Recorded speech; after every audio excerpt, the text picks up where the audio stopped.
It's the Olympics of bartending. It's always at the very cutting edge of the industry. The Ivy League University of bartending globally. No other competition comes close. World class is it. World Class educates bartenders on being better bartenders.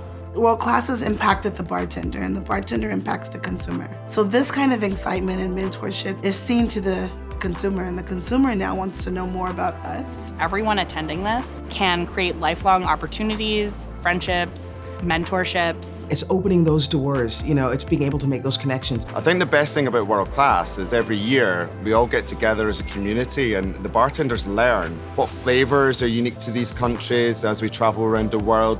Programs like this, like World Class competitions like this one, really help us as a community, as bartenders. Because it pushes the bartenders to strive for more and to develop even more. It can take you from an enthusiastic barback all the way up to being an owner of the world's best bar. To have something like World Class, which really celebrates what we do, is really, really important.